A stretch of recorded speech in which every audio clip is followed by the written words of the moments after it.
नमस्कार, शाम के 7 बज रहे हैं। आप हैं IBN 7 के साथ और वक्त हो गया है देश दिन भर का। हम हाजिर हैं दिन की बड़ी खबरों के साथ।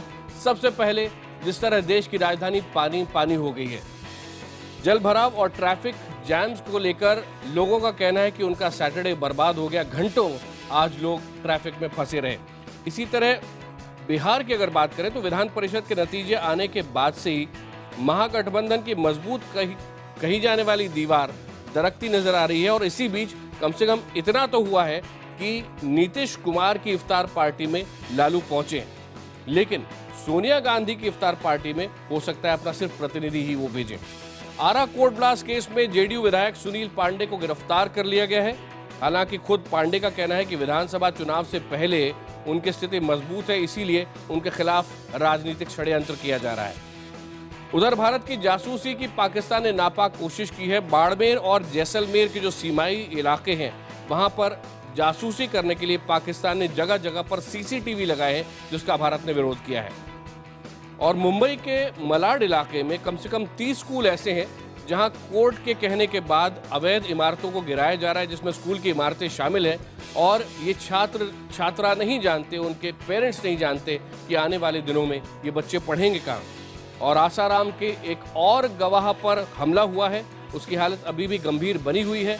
आप जानते हैं कि आसाराम के जो बलात्कार केस में गवाह हैं, उनमें से कुल 9 पर अब हमले हो चुके हैं, जिनमें से 2 की मौत भी हो चुकी है। लेकिन सबसे पहले दिल्ली की बारिश। 2 दिन की लगातार बारिश से दिल्ली में लोग परेशान हैं। हर जगह पानी भरा हुआ है और ऐसे में दिल्ली के लोग पूछ रहे हैं, जिस शहर को, देश की राजधानी को आप वर्ल्ड क्लास सिटी बनाने की बात करते हैं, आज उसकी सही स्थिति बारिश ने दिखा दी है। ये तस्वीरें हैं देश की राजधानी दिल्ली की, वो शहर जिसे हम सिंगापुर जैसे बनाने की बात करते हैं, वो शहर जहां से देश की दशा और दिशा तय होती है। मगर देखिए, मॉनसून की 2 दिन की बारिश से इस दिल्ली का क्या हाल हुआ है। सड़कों पर रेंगती गाड़ियां, पानी भरने की वजह से ट्रैफिक धीमा, पानी निकलने के लिए कोई इंतजाम नहीं। MCD की पोल खोलती ये तस्वीरें काफी कुछ बयां करती हैं। मैं इस समय खड़ा हूं पुरानी दिल्ली रेलवे स्टेशन के पास में और आप देख सकते हैं कि ये जो ट्रैक है, इसी ट्रैक से पुरानी दिल्ली रेलवे स्टेशन के लिए ट्रेनें जाती हैं, इसी रास्ते से गुजरती हैं। पुरानी दिल्ली रेलवे स्टेशन के पास पानी जमा होने से ट्रैफिक पूरी तरह से ठहर गया। यहाँ सवारियों को लेकर एक बस घंटों यूं ही पानी में फंसी रही। ये तस्वीरें हैं देश के सबसे बड़े सरकारी अस्पताल एम्स के पास की। INA मार्केट के आसपास के पूरे इलाके का यही हाल है। दिल्ली के आनंद विहार इलाके की तस्वीरें हैं ये। पानी भरने की वजह से लोगों को भारी मुसीबत का सामना करना पड़ रहा है।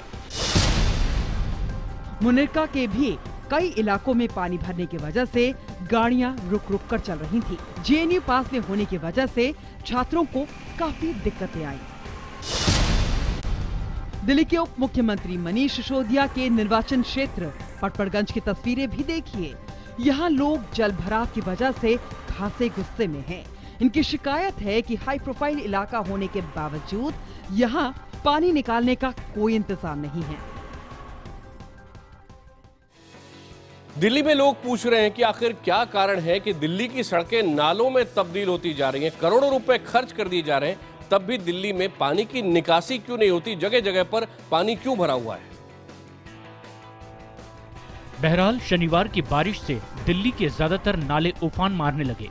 चौंकाने वाली बात यह है कि MCD दिल्ली के तमाम 680 नालों की सफाई पूरी करने का दावा कर रही है। MCD के मुताबिक दिल्ली के सभी नालों की सफाई 30 जून तक पूरी हो चुकी है। दक्षिणी दिल्ली नगर निगम ने साउथ दिल्ली के सभी 268 नालों की सफाई करके उसमें से 31,782 टन सिल्ट यानी कि गाद निकालने का दावा किया है, जबकि उत्तरी दिल्ली के 182 नालों में से 9,156 टन गाद निकालने का दावा किया गया। वहीं पूर्वी दिल्ली नगर निगम ने 230 नालों में से 76,263 टन गाद निकालने का दावा किया है।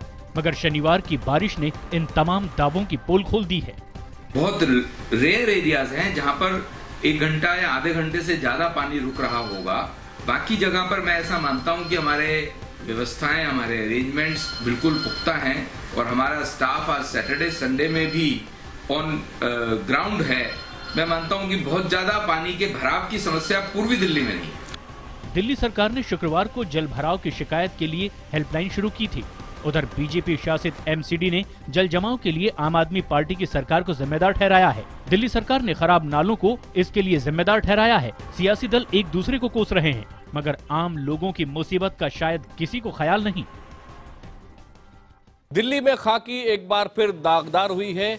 एक पुलिस कर्मी पे एएसआई पे यह आरोप लगा है कि उसने बंदूक के दम पर एक युवती के साथ बलात्कार किया। उसे अब 14 दिन की न्यायिक हिरासत में भेज दिया है और वो अब तिहाड़ जेल में है। दिल्ली पुलिस महिलाओं की सुरक्षा के बड़े बड़े दावे करती है, पर असलियत कोसों दूर नजर आती है। खुद देखिए कैसे एएसआई इस लड़की को रिवॉल्वर दिखाकर डरा रहा है। पंजाबी बाग थाने में तैनात एएसआई जयवीर 5 जुलाई को रानीबाग में एक कारोबारी के घर गया। आरोप है कि वहां उसने 23 साल की नौकरानी को बंदूक दिखाकर डराया और फिर जबरन बलात्कार किया।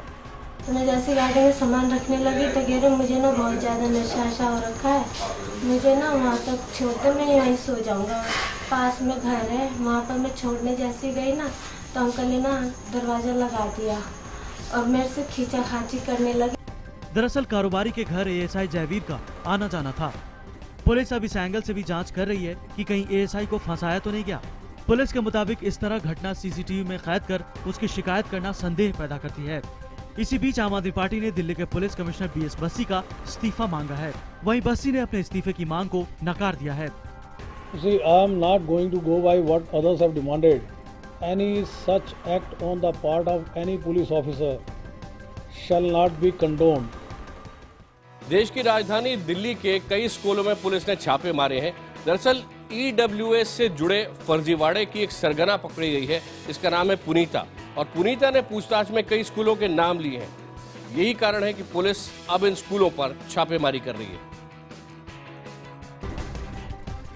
ईडब्ल्यूएस फर्जीवाड़े की सरगना पुनीता पूछताछ में लगातार नए खुलासे कर रही है। पुनीता ने पूछताछ में रोहिणी के कई स्कूलों के नाम लिए थे। पुनीता के बयान की तस्दीक के लिए क्राइम ब्रांच की टीम पुनीता को लेकर पहुंची। रोहिणी सेक्टर 14 के बाल भारती पब्लिक स्कूल में छापेमारी कर जांच की। बाल भारती स्कूल के मुताबिक उनके स्कूल में कुछ भी आपत्तिजनक नहीं मिला। हमारी आइडेंटिफिकेशन में हमारे स्कूल का नाम नहीं आया, वो भी हम क्लीन चिट है, उसने भी नहीं कबूला, हमारे को भी कुछ नहीं हमारा निकला। इसके बाद क्राइम ब्रांच की टीम रोहिणी सेक्टर 9 के जीटी गोयंका स्कूल समेत कई स्कूलों में गई। क्राइम ब्रांच को स्कूलों में कुछ फर्जीवाड़ा मिला या नहीं, ये सब जांच क्राइम ब्रांच कर रही है। मुंबई के मलाड इलाके में कम से कम 35,000 छात्रों और छात्राओं का भविष्य अधर में है, क्योंकि 30 ऐसे अवैध स्कूल हैं जिनको हाईकोर्ट के आदेश पर तोड़ा जाना है। हालांकि प्रशासन ने अभी सोमवार तक का समय दिया है, लेकिन चिंता की बात है कि एक बार इन इमारतों को तोड़ दिया जाएगा तो इन 35,000 विद्यार्थियों का क्या होगा। मुंबई के मलाड इलाके में अपने भविष्य को बचाने के लिए लड़ रहे इन बच्चों के अनशन का चौथा दिन है। हर बढ़ते पल के साथ बच्चों का डर भी बढ़ता जा रहा है। कई नेता इन हड़ताली बच्चों के अभिभावकों से मिलकर जा चुके हैं, लेकिन इन्हें सिर्फ आश्वासन देने के अलावा कोई और मदद नहीं की गई। अपने भविष्य को अधर में लटका देख बच्चे अभिभावक पहले से ज्यादा आक्रामक हो गए हैं। क्या नाम है आपका? हुदा। हुदा, आप लोग आज क्यों प्रोटेस्ट कर रहे हैं, किस बात? क्योंकि आज स्कूल तोड़ने वाले हैं सब लोग, तो इसीलिए हम लोग मिलके सपोर्ट दे रहे हैं कि स्कूल ना टूटे। अगर स्कूल टूटेगा तो हम पढ़ेंगे क्या? अगर स्कूल टूट जाएगा तो हमारी लाइफ खराब हो जाएगी। हमें हक है हमारे पढ़ने का। गवर्नमेंट को कोई हक नहीं होता है कि हमारा हक छीन सके। हमें हक है अधिकार लेने का। क्या लगता है अगर स्कूल को इसी तरह तोड़ा जाएगा तो क्या करेंगे फिर आप लोग, किस तरह से करेंगे? आपका भविष्य क्या होगा? भविष्य अगर स्कूल तोड़ेंगे तो हमारा कुछ भविष्य नहीं बनेगा। हम जो कुछ भी पढ़ते हैं स्कूल में, उसी से हमारी लाइफ सेटल होती है, तभी हम सक्सेस होते हैं। ऐसा स्कूल तोड़ना नहीं चाहिए, क्योंकि बच्चे लोग पढ़ाई पे डिपेंड रहते हैं, क्योंकि उन्हें कुछ बनना रहता है आगे चल के। अगर ऐसे स्कूल टूटा जाए तो बच्चे कुछ नहीं कर पाएंगे, लाइफ में सक्सेस नहीं हो पाएंगे। हम आपको ये भी बता दें कि एक याचिका की सुनवाई करते हुए हाईकोर्ट ने मुंबई में माडा, बीएमसी और कलेक्ट्रेट की जमीन पर बने अवैध निर्माणों को तोड़ने के आदेश दिए हैं। इनमें ये स्कूल भी शामिल हैं। बहरहाल इतने बड़े पैमाने पर बच्चों के अनशन के चौथे दिन अब सरकार पर भी दबाव बढ़ता जा रहा है। आम आदमी पार्टी के 2 विधायकों के खिलाफ पुलिस का शिकंजा और कस गया है। कोंडली के विधायक मनोज कुमार के खिलाफ 2 दिन की और रिमांड पुलिस को मिल गई है। इसी तरह आम आदमी पार्टी के नेता अखिलेश मणि त्रिपाठी के खिलाफ पुलिस ने महिला के साथ छेड़छाड़ और उसकी अस्मिता के साथ खिलवाड़ सहित कई धाराओं में चार्जशीट दाखिल कर दी है। फर्जीवाड़े के आरोप में घिरे आम आदमी पार्टी के विधायक मनोज के साथी को दिल्ली पुलिस ने गिरफ्तार किया है। आरोप है कि लखपत नाम के इस शख्स ने कुंडली से विधायक मनोज कुमार के साथ मिलकर जाली कागजात बनाकर किसी की जमीन बेच दी थी। मनोज कुमार पहले ही पुलिस की गिरफ्त में है और पुलिस मनोज कुमार को लेकर अलग अलग जगहों पर छापेमारी कर रही है। शालीमार बाग इलाके की आम आदमी पार्टी की विधायक वंदना कुमारी के पति सज्जन सिंह के खिलाफ पुलिस ने मामला दर्ज कर लिया है। सज्जन सिंह पर प्रताड़ित करने और सरकारी काम में बाधा डालने का केस दर्ज किया गया है। वंदना के पति सज्जन कुमार पर सरकारी स्कूल के प्रिंसिपल रणजीत सिंह ने धमकाने का आरोप लगाया था। सरकारी स्कूल के प्रिंसिपल डॉक्टर रणजीत सिंह के मुताबिक 8 जुलाई को मोबाइल पर फोन कर उन्हें धमकी दी गई। प्रिंसिपल का आरोप है कि दाखिले को लेकर उनके ऊपर दबाव बनाया जा रहा था। आरोप है कि सज्जन कुमार ने दाखिला नहीं देने पर उन्हें नौकरी से बर्खास्त कर देने की धमकी दी।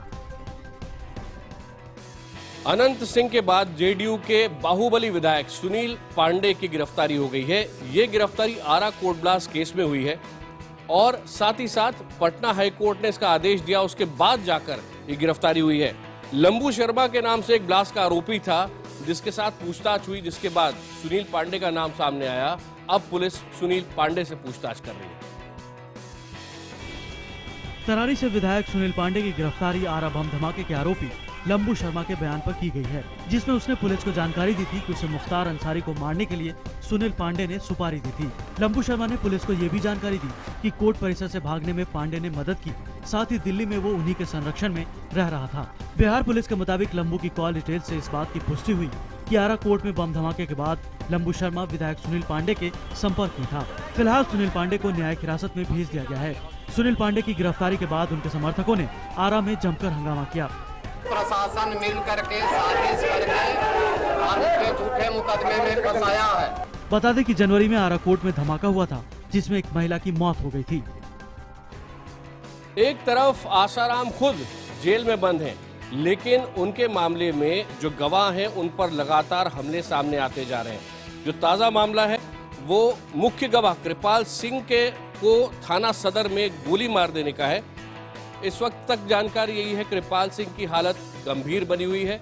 अब तक आसाराम के खिलाफ जो लोग गवाही दे सकते हैं, ऐसे 9 लोगों के ऊपर हमले हो चुके हैं, जिनमें से 2 की मौत हो चुकी है। पीठ में गोली लगने की वजह से आसाराम मामले के मुख्य गवाह कृपाल सिंह के दोनों पैर लकवाग्रस्त हो गए हैं।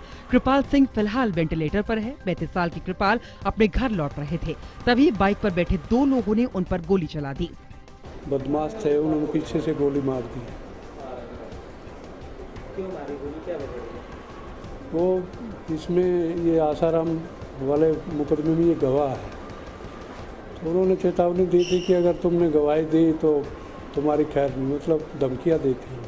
12 साल पहले दीक्षा लेने वाले कृपाल आसाराम पर बलात्कार का आरोप लगने के बाद आश्रम छोड़कर मुख्य गवाह बन गए थे। इसके बाद से ही उन्हें लगातार धमकियां मिल रही थी और पैसों का लालच भी दिया जा रहा था। कृपाल ने पहले ही अपने ऊपर हमले की आशंका जताई थी।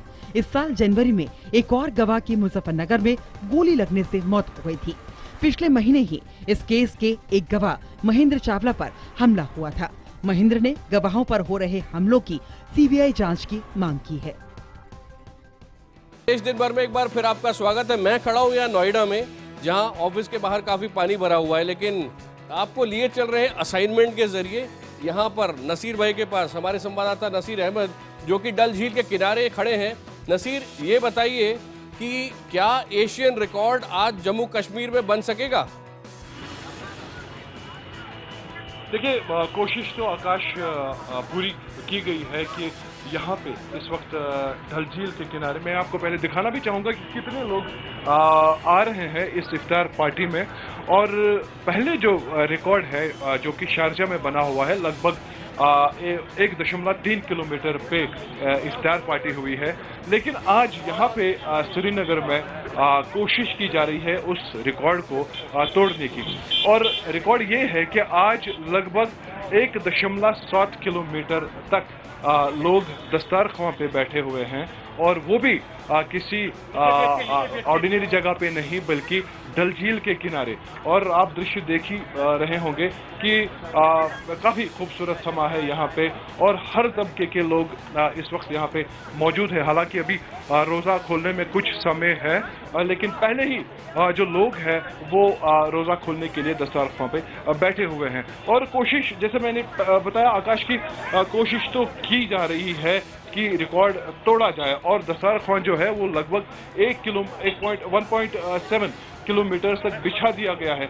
और लगातार जिस तरीके से लोग आ रहे हैं, लगता ऐसा ही है कि एक नया रिकॉर्ड, एशिया का एक नया रिकॉर्ड यहाँ पे आज कुछ ही समय बाद बनेगा कि सबसे लॉन्गेस्ट जो इफ्तार पार्टी है वो डल झील के किनारे हो सकती है। आकाश। तो देश दिन भर में नसीर अहमद डल झील के किनारे से श्रीनगर से आपको बता रहे थे कि जम्मू कश्मीर एशियाई रिकॉर्ड तोड़ने की कोशिश कर रहा है।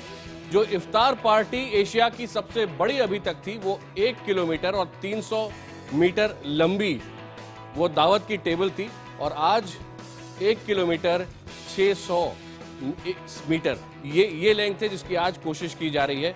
वक्त अभी एक ब्रेक का, लेकिन रात 9 बजे भी एक अपडेट देंगे कि नया रिकॉर्ड बन गया है या नहीं। देश दिन भर में फिलहाल इतना ही।